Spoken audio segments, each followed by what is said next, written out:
मुंबईतल्या परळ बस स्थानकाला दिलेल्या अचानक भेटीदरम्यान मंत्री सरनाईक यांनी चालक वाहकांच्या विश्रांतीगृहांची पाहणी केली।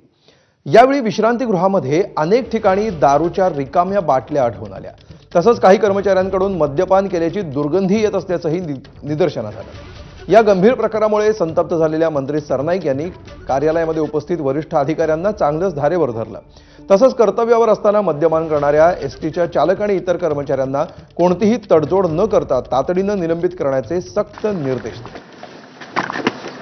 काय हो हे बघा इकडे या ठिकाणी त्यांना चौकशी केली। या ठिकाणी या सगळ्या परिस्थितीची माहिती घेतली आणि त्यानंतर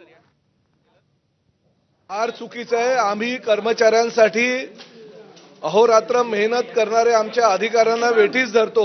आमच्या अधिकाऱ्यांना आम्ही सांगतो की त्यांना सुविधा सगळ्या मिळायला पाहिजे, कर्मचाऱ्यांना आंघोळीला पाणी मिळालं पाहिजे, शौचालय चांगलं पाहिजे, त्यांना बंक बेड मिळाले पाहिजे, त्यांना एसी मिळाली पाहिजे। पण प्रवाशांच्या जीवाशी खेळणारे जर अशी आमचे कर्मचारी असतील तर त्यांच्यावर कारवाई करावी लागेल ना। हे चुकीचं आहे ना। हे एवढ्या एका दिवसामध्ये एवढ्या जर दारूच्या बाटल्या आढळल्या असेल तर दुर्दैव आहे। मी आज अचानक आलो म्हणून हे दिसले आणि ते मला कळलं की डस्टबिन मध्ये टाकलेले आहेत किंवा बाहेर फेकलेले आहेत म्हणून मी बघायला आलो। मी तर चाललो होतो इकडनं। ह्या सगळ्या प्रकरणाची चौकशी समिती ताबडतोब नेमा आणि ज्या ज्या ठिकाणी अशा पद्धतीनं चुकीचं काम कोणी करत असेल मी आता कोणालाही बक्षीस नाही। तर नालासोपाऱ्यामध्ये